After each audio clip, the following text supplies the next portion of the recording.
Hello दोस्तों, welcome to rapid dentistry. इस video में हम पढ़ने वाले हैं इन्फ्लेमेशन के बारे में। बहुत ही इंपॉर्टेंट और इंटरेस्टिंग टॉपिक। हम देखेंगे कार्डिनल साइंस, हम देखेंगे वैस्कुलर इवेंट्स, सेलुलर इवेंट्स अच्छे से डिटेल में डायग्राम्स के साथ। So let's get started. Cardinal science of inflammation. तो क्या होता है कार्डिनल साइंस ऑफ इन्फ्लेमेशन? कहीं पे भी आपको इन्फ्लेमेशन हो रहा है या फिर आपको सूजन आ रही है तो वहाँ पे आपको ये 5 चीज़ें देखने को मिलती है। क्या है ये 5 चीज़ें? र्यूबर, कैलोर, डोलोर, ट्यूमर एंड फंक्शियोलिसा। तो ये 5 होते हैं कार्डिनल साइंस ऑफ इन्फ्लेमेशन। र्यूबर क्या होता है? र्यूबर होता है रेडनेस, यानी कि कहीं पे भी आपको इन्फ्लेमेशन हो रहा है तो वो एरिया सबसे पहले रेड हो जाएगा। जैसे कि यहाँ पे आप देख सकते हो एरिया पूरा रेड हो गया है। कैलोर यानी कि कैलोरी, कैलोरी मतलब होता है इंक्रीज्ड टेम्परेचर। ओके, केमिस्ट्री से हमने सीखा है कि कैलोरी क्या होता था? टेम्परेचर बढ़ जाना, राइट, कैलोरिक वैल्यू। तो जब भी आपको इन्फ्लेमेशन हो रहा है तो वहाँ का टेम्परेचर बढ़ जाएगा। डोलर यानी कि पेन, यानी कि वहाँ पे दर्द होगा। ट्यूमर होता है स्वेलिंग, तो वो एरिया जो है वो स्वेल हो जाएगा, सूज जाएगा। तो ये चारों साइंस जो है कार्डिनल साइंस ये दिए थे सेल्सियस ने। ओके, जो फिफ्थ साइन है वो होता है फंक्शनलिज्म, यानी कि loss of function. Loss of function ये कार्डिनल साइन दिया था सर रुडोल्फ वर्चो ने। और आप खुद सोचो कि कहीं पे आपको इन्फ्लेमेशन हो रहा है, सूजन हो रही है, तो आप ठीक से काम नहीं कर पाओगे, उस ऑर्गन से ठीक से काम नहीं ले पाओगे। So that is loss of function. तो ये 5 कार्डिनल साइंस होते हैं इन्फ्लेमेशन के: rubor, calor, dolor, tumour and फंक्शियोलिसा। ओके, ये फर्स्ट 4 जो है वो सेल्सियस ने दिए हैं और जो नेक्स्ट फंक्शियोलिसा है वो रुडोल्फ वर्चो ने दिया था, राइट। नेक्स्ट हम पढ़ लेते हैं कि क्लासिफिकेशन ऑफ इन्फ्लेमेशन। अब इन्फ्लेमेशन को हमने 2 तरीके से क्लासीफाई किया। ये फर्स्ट क्लासिफिकेशन है, ये सेकंड क्लासिफिकेशन है। तो जो फर्स्ट क्लासिफिकेशन है ये हमने किया है on the basis of fluid type, यानी कि कहीं पे आपको इन्फ्लेमेशन हो रहा है तो उसमें आपको किस टाइप का फ्लूइड देखने को मिलता है। जैसे कि आपको पस देखने को मिलता है क्या, या फिर आपको आपका जो इन्फ्लेमेशन है वो म्यूकस मेम्ब्रेन को इन्वॉल्व कर रहा है क्या। सो उसके बेसिस पे हमने इसको डिवाइड किया है on the basis of fluid type. Okay, तो इसमें 4 टाइप हैं: सीरस, फिब्रिनस, प्यूरुलेंट एंड कैटरल। तो सबसे कॉमन एग्जाम्पल जो होता है हमारा इन्फ्लेमेशन का वो होता है एब्सेस। तो एब्सेस में किस टाइप का फ्लूइड प्रेजेंट होगा? तो प्यूरुलेंट, यानी कि पस प्रेजेंट होगा एब्सेस में। ओके, कैटरल का एग्जाम्पल होता है सी से सी, दैट इज कॉमन कोल्ड। तो कॉमन कोल्ड में आपको मिलता है catarrhal type of inflammation. Catarrhal का मतलब होता है कि वो म्यूकस मेम्ब्रेन्स को इन्वॉल्व करने वाला है ना। Next is सीरोफिब्रिनस। सीरस का मतलब होता है वाटरी, फिब्रिनस का मतलब होता है स्ट्रिंगी। तो इस टाइप का कुछ फ्लूइड जो है वो सीरोफिब्रिनस टाइप के इन्फ्लेमेशन में मिलता है। तो ये जो सीरोफिब्रिनस इन्फ्लेमेशन है ये हमको देखने को मिलता है रूमेटिक हार्ट डिजीज के अंदर। ओके, तो हमने 4 टाइप के इन्फ्लेमेशन देखे based on fluid type. First was serous, fibrinous, purulent, catarrhal. Purulent हमें मिला था एब्सेस के अंदर, कैटरल मिलता है कॉमन कोल्ड के अंदर, सीरोफिब्रिनस दिखता है रूमेटिक हार्ट डिजीज के अंदर। ठीक है, ये तो था फ्लूइड के बेसिस पे क्लासिफिकेशन। नेक्स्ट हम क्लासीफाई कर रहे हैं बेस्ड ऑन ड्यूरेशन। ओके, इसका सिंपल सा क्लासिफिकेशन है एक्यूट एंड क्रॉनिक, यानी कि वो कितने टाइम के लिए रह रहा है, दैट इज योर ड्यूरेशन। तो एक्यूट ऑब्वियसली कम टाइम के लिए रहेगा और क्रॉनिक ज्यादा ड्यूरेशन के लिए रहेगा। ओके, तो जो आपका एक्यूट इन्फ्लेमेशन होता है उसका ऑनसेट इमीडिएट होता है या फिर सडन होता है, सडन एंड इमीडिएट ऑनसेट। जबकि जो आपका क्रॉनिक इन्फ्लेमेशन होता है उसका ऑनसेट डिलेड ऑनसेट होता है, आराम से होगा, आराम से जाएगा, दैट इज आपका क्रॉनिक इन्फ्लेमेशन। अब जो मेन क्वेश्चन होता है वो होता है कि मेन सेल कौन सी होती है एक्यूट इन्फ्लेमेशन में और क्रॉनिक इन्फ्लेमेशन में। तो एक्यूट इन्फ्लेमेशन में मेन सेल होती है न्यूट्रोफिल। न्यूट्रोफिल का दूसरा नाम क्या होता है? पीएमएनएल्स। पीएमएनएस यानी पॉलीमॉर्फोन्यूक्लियर ल्यूकोसाइट्स। तो न्यूट्रोफिल तो आपकी मिल गई एक्यूट इन्फ्लेमेशन में मेनली, और क्रॉनिक इन्फ्लेमेशन में आपको लिम्फोसाइट्स और मैक्रोफेजेस देखने को मिल जाएगी। ओके, इसमें भी मेन टाइप आपका है, मोस्ट इंपॉर्टेंट आपका होता है मैक्रोफेजेस, ये क्रॉनिक में ही मिलेगी। ओके, एक्यूट में आपका न्यूट्रोफिल्स मिलेगा। तो इसके बेसिस पे भी हमने क्लासिफाई कर दिया इन्फ्लेमेशन को, एक्यूट एंड क्रॉनिक। ओके, अब हम फटाफट से देख लेते हैं इवेंट्स ऑफ एक्यूट इन्फ्लेमेशन। सो सबको पता है कि 2 टाइप के इवेंट्स होते हैं, वैस्कुलर इवेंट्स होते हैं और सेलुलर इवेंट्स होते हैं। वैस्कुलर इवेंट्स कहाँ होंगे? वेसल के अंदर होंगे। सेलुलर इवेंट किसको इन्वॉल्व करते हैं? डब्ल्यूबीसी को इन्वॉल्व करते हैं, यानी आपके ल्यूकोसाइट्स को इन्वॉल्व करते हैं। तो इवेंट्स का क्या मतलब हुआ कि ये इवेंट यानी कि एक प्रोसीजर हो रहा है, एक सीक्वेंस हो रहा है कि एक्यूट इन्फ्लेमेशन में पहले क्या होगा, उसके बाद क्या होगा, उसके बाद क्या होगा। तो that is your events of acute inflammation. तो सबसे पहले आपका वेस्कुलर चेंजेस होता है, उसके बाद आपका सेलुलर चेंजेस होता है। वेस्कुलर चेंजेस में 4 स्टेप्स होते हैं, 4 स्टेप्स होते हैं वेस्कुलर इवेंट्स में, और सेलुलर इवेंट्स होते हैं 7। ओके, तो सबसे पहले हम शुरू करेंगे वेस्कुलर इवेंट के साथ। तो 4 कौन कौन से वेस्कुलर इवेंट होते हैं? फर्स्ट होता है ट्रांजिएंट वेजोकॉन्स्ट्रिक्शन, फिर होता है वेजोडाइलेशन, उसके बाद होता है increased vascular permeability and fourth होता है स्टेसिस। ओके, सो हम एक एक को अच्छे से पढ़ेंगे अभी। वेस्कुलर इवेंट्स में चारों स्टेप्स कौन कौन से होते थे? तो फर्स्ट हमने अभी देखा वेजोकॉन्स्ट्रिक्शन। तो क्या होता है कि सबसे पहले अगर आपको कहीं पे भी चोट लगी है मान लो, तो आपकी जो ब्लड वेसल है, ये आपकी ब्लड वेसल है, उसका एक रिफ्लेक्स होता है कि वो कॉन्स्ट्रिक्ट करने की कोशिश करती है। ओके, तो ये एक रिफ्लेक्स की तरह है और ये सिर्फ कुछ सेकंड्स के लिए होता है। ओके, तो वेजोकॉन्स्ट्रिक्शन रिफ्लेक्स की तरह है, कुछ सेकंड्स के लिए होता है और ये ट्रांजिएंट है। ट्रांजिएंट यानी टेम्पररी, टेम्पररी कुछ टाइम के लिए सबसे पहले ब्लड वेसल कॉन्स्ट्रिक्ट करेगी। ओके, सेकंड स्टेप जो होता है वैस्कुलर इवेंट का वो होता है वेजोडाइलेशन। वेजोडाइलेशन यानी कि ब्लड वेसल जो है वो डायलेट हो रही है। ओके, जब ब्लड वेसल डायलेट होगी, जो आपका सेकंड स्टेप है, तो क्या होगा, यहाँ पे ब्लड ज़्यादा आएगा, ज़्यादा ब्लड आएगा तो क्या होगा, यहाँ पे रेडनेस होगी और आपका यहाँ पे टेम्परेचर भी बढ़ जाएगा क्योंकि यहाँ पे ब्लड ज़्यादा आ रहा है। तो ये आपके अभी हमने पढ़ा था कार्डिनल साइंस ऑफ इन्फ्लेमेशन, उसमें हमने यही पढ़ा था कि रेडनेस हो जाती है तो हम इसको क्या बोलते हैं, र्यूबर बोलते हैं। टेम्परेचर बढ़ जाता है तो हम इसको क्या बोलते हैं, कैलोर बोलते हैं। तो ये आपका क्या हो गया, कार्डिनल साइंस हो गए। तो आपका वेजोडाइलेशन हो रहा है सेकंड स्टेप में। अब ये कैसे हो रहा है, तो ये ऐसे हो रहा है कि मीडिएटर्स यूज होते हैं इसके अंदर, कुछ केमिकल मीडिएटर्स रिलीज होते हैं which are histamine and serotonin. बहुत इंपॉर्टेंट, क्या मीडिएटर्स रिलीज होते हैं जो वेजोडाइलेशन करवाते हैं, वो होते हैं हिस्टामीन एंड सेरोटोनिन। ओके, ये आपका वेजोडाइलेशन कराएंगे, वेजोडाइलेशन से रेडनेस होगी, टेम्परेचर बढ़ेगा। थर्ड स्टेप क्या होगा, वेस्कुलर इवेंट्स के अंदर वेस्कुलर परमिएबिलिटी इंक्रीज हो जाती है।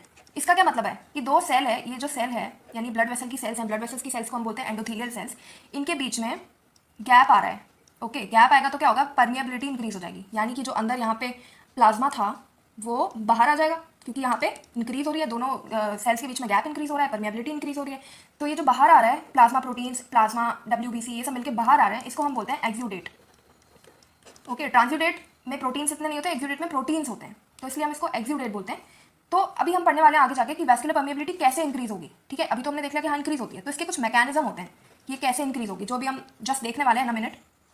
तो अभी दिस इज इंपॉर्टेंट कि वैस्कुलर परमिएबिलिटी थर्ड स्टेप है, उसमें आपका जो प्लाज्मा है, जो प्रोटीन्स है, WBCs हैं, वो बाहर आते हैं ब्लड वेसल के, and it is hallmark of acute inflammation. This is hallmark, यही मेन इवेंट होता है आपका एक्यूट इन्फ्लेमेशन का। Okay, next fourth and last step जो होता है वैस्कुलर इवेंट का, ये वैस्कुलर इवेंट का लास्ट स्टेप है स्टेसिस। स्टेसिस यानी कि आपका जो प्लाज्मा प्रोटीन, अभी हमने क्या करा कि ब्लड वेसल थी, ब्लड वेसल में जो प्लाज्मा था, जो प्रोटीन था, वो सब बाहर आ गया। तो जो आपकी सेंटर में जो RBCs होती हैं वो कॉन्सेंट्रेट हो जाएगी, एक एक जगह पे इकट्ठी हो जाएगी। तो क्या होगा, आपके ब्लड की विस्कोसिटी बढ़ जाएगी, वो गाढ़ा हो गया ब्लड आपका। ठीक है, इससे क्या हो गया, मतलब आपका स्लोइंग डाउन हो गया ब्लड का, स्लोइंग ऑफ ब्लड, उसी को हम स्टेसिस बोलते हैं। Okay, simple. ये हो गए चारों स्टेप्स वैस्कुलर इवेंट्स के। उसके बाद हमने बोला था कि जैसे कि हम मैकेनिज्म पढ़ेंगे कि वैस्कुलर परमिएबिलिटी इंक्रीज हो रही थी तो कैसे हो रही थी। ये आपका हॉलमार्क था यानी मेन इवेंट था, इसलिए हम इसको थोड़ा डिटेल में पढ़ने वाले हैं कि कैसे हो रहा है ये। तो हमने देखा कि जो दो सेल्स होती है, एंडोथेलियल सेल्स होती है, उसकी परमिएबिलिटी इंक्रीज होने का मतलब उसमें गैप इंक्रीज कराना है। ओके, तो फर्स्ट स्टेप क्या होता है, फर्स्ट तरीका क्या होता है, एंडोथेलियल गैप फॉर्मेशन, यानी कि एंडोथेलियल सेल्स के अंदर गैप फॉर्म करा रहे हैं। कैसे करा रहे हैं, बाय रिट्रैक्शन और कॉन्ट्रैक्शन। तो जो सेल्स हैं वो आपस में दूर अगर जाएंगी, रिट्रैक्ट होंगी, तो यहाँ पे गैप बढ़ जाएगा, तो गैप बढ़ जाएगा तो प्लाज्मा प्रोटीन्स बाहर आ जाएंगे। ये भी कौन मीडिएट करता है, आपका हिस्टामीन एंड सेरोटोनिन। यही है आपके मेन मॉलिक्यूल्स जो आपका एक्यूट इन्फ्लेमेशन करवाते हैं, और यही आपका वैस्कुलर परमिएबिलिटी भी इंक्रीज कराते हैं। ओके, परमिएबिलिटी बढ़ गई, प्लाज्मा प्रोटीन्स बाहर आ गए। नेक्स्ट हम देखेंगे और क्या मैकेनिज्म हो सकता है, कैसे वैस्कुलर परमिएबिलिटी बढ़ सकती है। तो होता है second mechanism direct endothelial injury, यानी ये आपकी एंडोथेलियल सेल्स थी, डायरेक्ट किसी ने आके इसको इंजर कर दिया। कैसे, फॉर एग्जाम्पल सनबर्न में आपने जो सनरेज होती है, वो डायरेक्ट सेल इंजरी करती है। तो ये आपका सेल ही है, ये एंडोथेलियल सेल्स क्या होते हैं, सेल्स ही होते हैं। तो इसको इंजरी कर दी तो क्या हुआ, यहाँ से बाहर जाना क्या हो जाएगा, ईजी हो जाएगा। तो ये सेकंड मैकेनिज्म हो गया डायरेक्ट एंडोथेलियल इंजरी। अब जैसे इन्फेक्शन भी है, यानी आपका कोई बैक्टीरिया भी आ गया, यहाँ पे ये बैक्टीरिया है, ये भी आ गया, तो ये भी क्या कर देगा, इंजरी कर देगा यहाँ पे, तो वापस प्लाज्मा प्रोटीन्स बाहर लीक कर जाएंगे। ठीक है, थर्ड मैकेनिज्म क्या होता है, ल्यूकोसाइट मीडिएटेड, ल्यूकोसाइट यानी कि WBC मीडिएटेड मैकेनिज्म। तो WBCs क्या करते हैं, ये वापस आपका एंडोथेलियल सेल है, इसको आके ये इंजर कर देते हैं, ये आपके WBCs हैं, ये इसको आके इंजरी कर देते हैं। कैसे इंजरी कर देते हैं कि ये WBCs कुछ एंजाइम्स रिलीज करवाते हैं, और ये जो एंजाइम्स है ये आके इंजर कर देंगे एंडोथेलियल सेल्स को, और वापस वही होगा कि जैसे ही सेल्स में इंजरी होगी बाहर लीक करना बहुत ईजी हो जाएगा। तो ये आपका थर्ड मैकेनिज्म हो गया। फोर्थ मैकेनिज्म होता है बहुत सिंपल, ट्रांससाइटोसिस। इसका नाम से पता लग रहा है, ट्रांससाइटोसिस मतलब कि सेल के अंदर से जा रहा है, ये सेल के थ्रू जा रहा है, ये थ्रू द सेल। ओके, तो ये आपका एंडोथेलियल सेल्स हैं, इनके थ्रू जा रहा है, ये गैप्स में से नहीं जा रहा है। ठीक है, ये इसकी स्पेशलिटी कि ट्रांससाइटोसिस में थ्रू द सेल जाता है। ओके, अब आपका जो लास्ट मैकेनिज्म है वो क्या हो गया, एंजियोजेनेसिस, यानी कि एक्यूट इन्फ्लेमेशन में क्या होता है, न्यू ब्लड वेसल्स बन जाती है। तो जो आपकी न्यू ब्लड वेसल्स होंगी, जैसे कि ये एक न्यू ब्लड वेसल है, उसमें क्या होता है, ये 3 एंडोथेलियल सेल्स बनाए मैंने, इनके बीच में ऑलरेडी गैप है। जो न्यू यानी कि इमेच्योर ब्लड वेसल्स होती है उनमें ऑलरेडी गैप होता है, तो उसके थ्रू प्लाज्मा बाहर लीक करना बहुत ईजी है। ओके, तो ये भी आपका मैकेनिज्म हो गया। ओके, कि एंजियोजेनेसिस यानी न्यू ब्लड वेसल्स बन रही है तो उससे वापस प्लाज्मा प्रोटीन लीक कर जाएगा। तो ये 5 मैकेनिज्म्स हमने पढ़े कि वैस्कुलर परमिएबिलिटी इंक्रीज हो रही है तो कैसे इंक्रीज हो रही है। ठीक है, तो ये 5 तरीके पढ़े हमने कि हम रिट्रैक्शन करा देंगे तो उससे गैप बढ़ जाएगा, हम इंजरी कर देंगे एंडोथेलियल सेल में, हम डायरेक्ट इंजरी कर सकते हैं, हम ल्यूकोसाइट के थ्रू इंजरी करा सकते हैं, हम सेल के थ्रू उसको पहुंचा देंगे प्लाज्मा को, या फिर हम नई ब्लड वेसल्स बना रहे हैं। ठीक है, so these are the 5 mechanisms जिसके थ्रू हमने पढ़ा कि वैस्कुलर परमिएबिलिटी कैसे इंक्रीज कराते हैं। अब ये तो हो गया वैस्कुलर इवेंट्स। नेक्स्ट जो इवेंट्स में नेक्स्ट चीज़ हमने पढ़नी है सेल्यूलर इवेंट्स, यानी कि अभी तक हमने पढ़ा वेसल में क्या क्या हो रहा है, लेकिन अब सेल यानी कि डब्ल्यूबीसी के अंदर क्या होगा, डब्ल्यूबीसी क्या करने वाली है, कोई इन्फेक्शन है, कोई बैक्टीरिया, कहीं पे हमें इन्फ्लेमेशन कराना है तो डब्ल्यूबीसी क्या करेगी, उसका क्या रोल है, these are covered in cellular events. तो सेल्यूलर इवेंट्स का निमोनिक होता है मिस्टर एट कॉप। तो mister ate is a cop, ठीक है, दिस इज अ निमोनिक। इसके थ्रू अपन ये जो 7 स्टेप्स है इसके सीक्वेंस को याद रखेंगे। ये 7 सेल्यूलर इवेंट्स के स्टेप्स होते हैं। तो सबसे पहले क्या होता है, और इसको हम डिटेल में पढ़ने वाले हैं आगे, बट एक बार देख लेते हैं कि इसके नाम क्या क्या होने वाले हैं। तो mister ate is a cop, okay, ये निमोनिक से आपको याद रखना है सेल्यूलर इवेंट्स को। तो एम क्या होता है, M is migration, migration. R is rolling, R is rolling. A is adhesion, adhesion. T is transcytosis, transcytosis, और इसका एक और नाम होता है डायपेडिसिस, डायपेडिसिस और ट्रांससाइटोसिस। सी होता है कीमोटैक्सिस, कीमोटैक्सिस। ओ होता है ऑप्सोनाइजेशन एंड पी होता है फैगोसाइटोसिस, फैगोसाइटोसिस, साइटोसिस, या। सो ये 7 स्टेप्स होते हैं सेल्यूलर इवेंट्स में, ओके, जिसको हमने याद रखा mister ate is a cop. अब हम फटाफट से थोड़ा डिटेल में देख लेते हैं कि 7 स्टेप्स में होने क्या वाला है। तो सबसे पहले हम देख लेते हैं कि नॉर्मल क्या होता है, फिर ही तो हम पढ़ेंगे कि इन्फ्लेमेशन में क्या हो रहा है। तो नॉर्मल, ये आपकी एक नॉर्मल सी ब्लड वेसल है जिसके अंदर ब्लड फ्लो कर रहा है। ये आपका नॉर्मल बायलैमिनर फ्लो है, ओके। तो इसमें आप देख सकते हो कि जो साइड साइड है, मतलब पेरिफेरी है और सेंटर है। तो जो पेरिफेरी है वहाँ पे आपका प्लाज्मा रहता है, ठीक है, यानी साइड में पेरिफेरी में प्लाज्मा रहता है, और सेंटर में रहता है आपके सेल्स, यानी कि आपकी आरबीसी, आपके न्यूट्रोफिल्स, ये सब आपके रहेंगे सेंटर में। ये तो हो गया नॉर्मल, नॉर्मली ऐसा ही होता है, ठीक है। अभी हम पढ़ रहे थे सेल्यूलर इवेंट्स, तो उसमें हम शुरू करते हैं। 7 स्टेप्स थे, टोटल 7 स्टेप्स थे। तो हम फर्स्ट से शुरू करते हैं कि सबसे पहले क्या होगा, कि अभी हमने पढ़ा कि परमेबिलिटी बढ़ने वाली है, तो सेल्स के बीच में गैप बढ़ गया, तो प्लाज्मा बाहर आ गया, ओके। जैसे ही प्लाज्मा बाहर आ गया, ये है आपके न्यूट्रोफिल्स। न्यूट्रोफिल्स क्या होगा, अब ये पहले थे सेंटर में, पर प्लाज्मा अब आपका बाहर आ चुका है, तो ये जो है वो पेरिफेरी में आ जाएंगे, यानी सेल्स के ऊपर तक आ जाएंगे। ये सेंटर को छोड़ के अब ये साइड में आ चुके हैं ब्लड वेसल के, ओके। और अब ये क्या कर, इसको हम बोलते हैं मार्जिनेशन, मार्जिनेशन यानी मार्जिन के पास आ जाएंगे आपके न्यूट्रोफिल्स, डब्ल्यूबीसीज, ओके। सेकेंड स्टेप होता है रोलिंग, रोलिंग, रोलिंग मतलब रोल करना। तो ये जो आपके डब्ल्यूबीसीज हैं, ये अब क्या कर रहे हैं, रोल कर रहे हैं। ये जो मैंने एरोज बनाए हैं, इसका क्या मतलब है कि ये रोल कर रहे हैं, सेल्स के ऊपर ही, एंडोथेलियल सेल्स के ऊपर रोल कर रहे हैं, ओके। बट ये सिर्फ रोल नहीं करते, ये वीक एडेशन भी करते हैं। वीक एडेशन मतलब रोल करते करते करते थोड़ा सा एडहेर भी हो गए सेल के ऊपर, थोड़ा सा चिपक भी गए सेल के ऊपर, ठीक है। बट ये वीक एडेशन है, ये भी वापस टूट जाएगा, ये वापस रोल करने लग जाएगा, ठीक है। तो ये थोड़ा सा अधेर भी हो रहा है और ये रोल भी कर रहा है। तो ये जो रोलिंग एंड वीक एडेशन है, ये कैसे हो रहा है, तो ये कुछ मॉलिक्यूल्स कराते हैं विच आर सेलेक्टेंस, सेलेक्टेंस यानी कि CD62 मॉलिक्यूल्स होते हैं ये, ठीक है। सेलेक्टेंस 3 टाइप के होते हैं, selectin P, P selectin, E selectin, L selectin. So PEL is your mnemonic, PEL selectin, okay, selectin. So 3 type के सेलेक्टेन हो गए, पी, ई, एल। तो जो आपका पी सेलेक्टेन होता है, ये पी नाम से पता चल रहा है कि ये कहाँ मिलेगा, प्लेटलेट के अंदर, ठीक है। तो प्लेटलेट के ऊपर मिलता है पी सेलेक्टेन, और जो आपका ई सेलेक्टेन है वो मिलता है एंडोथीलियल सेल के अंदर, ओके। तो बेसिकली आपका पी सेलेक्टेन और ई सेलेक्टेन दोनों ही मिलते हैं एंडोथीलियल सेल के अंदर, राइट। अब बचा आपका L selectin, L selectin, L से हमें पता चल रहा है कि ये ल्यूकोसाइट में मिलेगा। तो ल्यूकोसाइट में सिर्फ और सिर्फ एल सेलेक्टिन देखने को मिलता है। तो यहाँ पे मैंने एक डायग्राम बनाया है, आप उसको देखो कि मैंने जूम आउट किया है। ये एक एंडोथीलियल सेल है, ओके। इसके ऊपर एंडोथीलियल सेल के ऊपर मैंने बनाया है पी सेलेक्टिन, ई सेलेक्टिन, यानी कि आपका पी और ई सेलेक्टिन कहाँ पे मिलता है, एंडोथीलियल सेल के ऊपर। और ये मैंने बनाई है एक न्यूट्रोफिल, इसके मल्टीपल लोब्स है, मल्टी न्यूक्लिएटेड होती है। और इसमें मैंने इसके ऊपर क्या बनाया, मैंने एल सेलेक्टिन बनाया। एल सेलेक्टिन यानी कि ये होता है ल्यूकोसाइट के ऊपर, ठीक है। डब्ल्यूबीसी के ऊपर आपको सिर्फ और सिर्फ क्या देखने को मिलेगा, एल सेलेक्टिन देखने को मिलेगा, ठीक है। ये हो गए 2 स्टेप्स, मार्जिनेशन यानी mister ate is a cop का हमने क्या क्या पढ़ लिया, मिस्टर पढ़ लिया है, ठीक है। अभी हम एट पे जाने वाले हैं। तो एट में क्या होता है, सबसे फर्स्ट यानी कि थर्ड स्टेप होता है आपका एडिशन, यानी कि हमने रोल करा लिया, डब्ल्यूबीसी को रोल करा लिया है, और हमने उसको सबसे पहले मार्जिनेट कराया, फिर रोल करा लिया।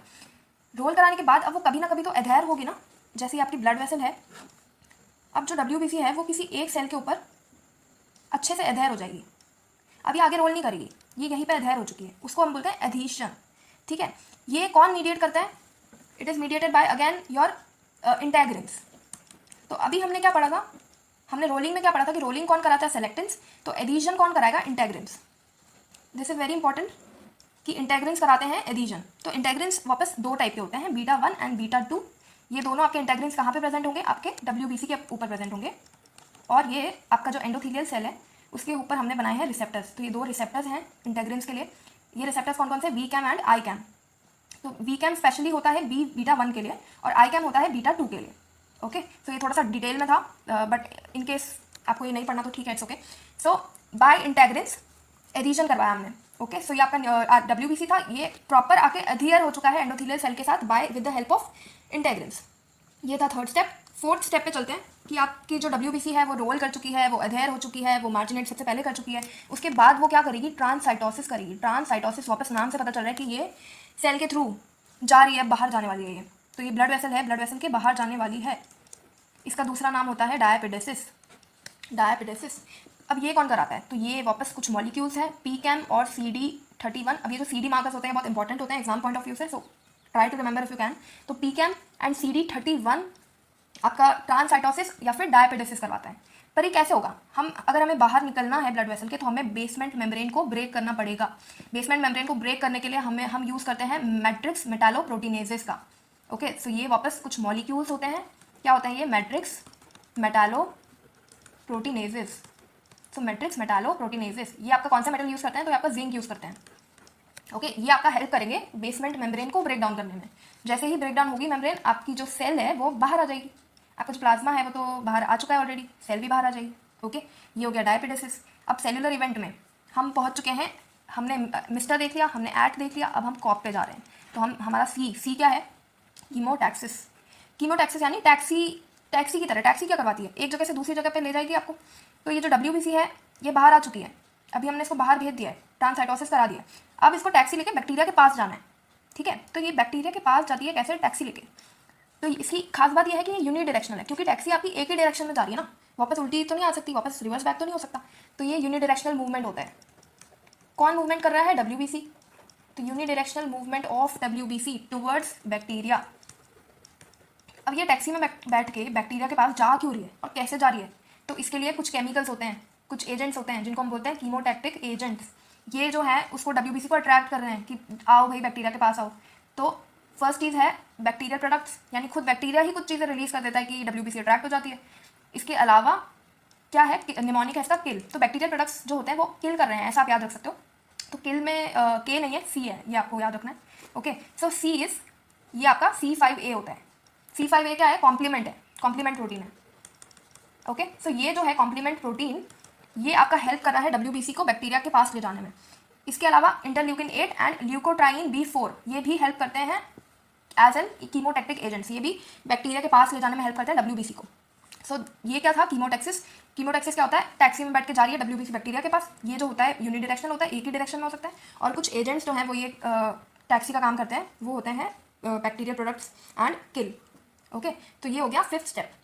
फिफ्थ स्टेप यानी अभी हम पढ़ रहे हैं mister ate is a cop. अब हम पढ़ने वाले हैं six step which is opsonization. So cellular events के अंदर सिक्स स्टेप पे आ चुके हैं हम। सेल्यूलर इवेंट्स के अंदर six step is opsonization. Opsonization का सिंपल सा मतलब होता है टेस्टी बनाना। सो बैक्टीरिया को हमें खाना है तो हमें उसको टेस्टी बनाना पड़ेगा पहले। Okay, it is not necessary but tasty हो तो ज़्यादा अच्छा है, ज़्यादा इजीली खा सकती है WBC उसको, ज़्यादा इजीली उसको मैक्रोफेज खा जाएगी, राइट। तो ऑप्सोनाइजेशन का मतलब टेस्टी बनाएंगे, तो हम उसके ऊपर कुछ ऐसे कुछ एंटीबॉडीज़ जैसे कि IgG एंटीबॉडीज़ लगा देंगे। उससे क्या होता है, वो टेस्टी बन जाएगा मैक्रोफेज को, उसको खाने में ईजी रहेगा। ओके, तो ये सारे मॉलिक्यूल्स जो होते हैं ये टेस्टी बनाते हैं बैक्टीरिया को। इनको हम बोलते हैं ऑप्सोनिन। ऑप्सोनिन, तो क्या क्या ऑप्सोनिन हो सकते हैं, IgG एक ऑप्सोनिन है। देन ये आपके कुछ कॉम्प्लीमेंट प्रोटीन्स होते हैं, C3b, C4b, C5b। ओके, इसके अलावा आपके कुछ प्लाज्मा प्रोटीन्स भी होते हैं जैसे कि फिब्रिनोजन, ये भी बैक्टीरिया को टेस्टी बनाने में हेल्प कर सकते हैं। तो अब हमने बैक्टीरिया को टेस्टी भी बना दिया। अब जो लास्ट काम रहा वो बैक्टीरिया को खाना रहा, ठीक है। तो उसके लिए आपकी मैक्रोफेज या फिर न्यूट्रोफिल आपको बैक्टीरिया को खा जाएगी। ओके, तो mister ate is a cop का हम लास्ट स्टेप पे पहुंच चुके हैं विच इज फैगोसाइटोसिस, ठीक है। अगर आपको किसी को भी खाना है, आपको नहीं मतलब मैक्रोफेज को अगर किसी बैक्टीरिया को खाना है तो वो क्या करेगी, सबसे पहले वो पहचानेगी कि यार हाँ यही है ना बैक्टीरिया, और किसी को तो नहीं खा रही ना मैं, तो पहचानना इज इंपॉर्टेंट, रिकॉग्नाइज करना। उसके बाद वो इंगल्फ करेगी। ओके, ये आपके सूडोपोडियाज निकल जाते हैं इसके, ऐसे ये एक सूडोपोडियाज बना देती है और ये फिर उसको अंदर ले लेती है बैक्टीरिया को, तो इनगल्फ कर लेती है एंड फिर आपका किल कर देती है। तो ये आपके 3 स्टेप होते हैं फैगोसाइटोसिस के अंदर। तो हम देखते हैं कि सबसे पहले क्या होता है, ये आपकी एक मैक्रोफेज है और ये आपका बैक्टीरिया जिसको हमने टेस्टी बनाया अभी। ओके, टेस्टी बनाया तो हमने क्या लगा दिया, IgG एंटीबॉडीज लगा दी इसके चारों तरफ, ताकि ना ईजी हो जाए इसको खाना, मैक्रोफेज इसको ईजिली खा लेगी।